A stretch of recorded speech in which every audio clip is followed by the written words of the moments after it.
আমি ত্রয়োদশ জাতীয় সংসদ নির্বাচন ও গণভোটে ডিএমপির নেয়া নিরাপত্তা সম্পর্কে জানাতে সোমবার ডিএমপি মিডিয়া সেন্টারে সংবাদ সম্মেলন করেন কমিশনার।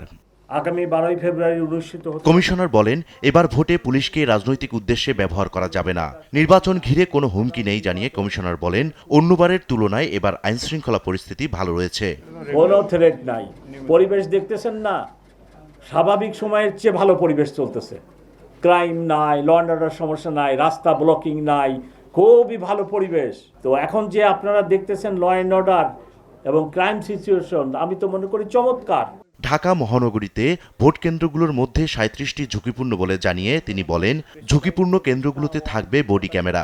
এই কেন্দ্রগুলোতে 7 জন করে পুলিশ মোতায়েন থাকবে বলেও জানান তিনি। এবছর ঢাকা মেট্রোপলিটন এলাকায় মোট 2131টি ভোট কেন্দ্র রয়েছে। ভিগো ওয়্যার গার্ড প্রয়োজন মতো বাঁকানো যায়, অধিক চাপেও ভাঙে না। ভিগো অবস্থান, ভোটারের সংখ্যা এবং নিরাপত্তার পরিস্থিতি পর্যালোচনা করে ভোট কেন্দ্রগুলোকে 2টি শ্রেণীতে ভাগ করা হয়েছে। আমরা আরও 37টি ভোট কেন্দ্র চিহ্নিত করেছি ঝুঁকিপূর্ণ বলে মনে করে, এবং সেই 37টি কেন্দ্রে 7 জন পুলিশ অফিসার নিয়োজিত থাকবে।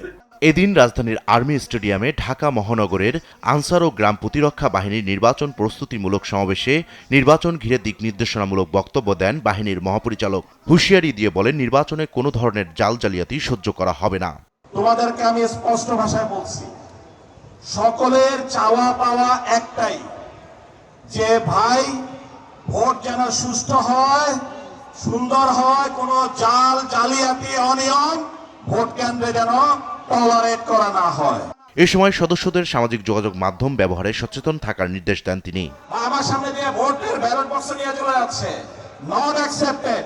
আল্লামা ইকবাল, দেশ টিভি, ঢাকা।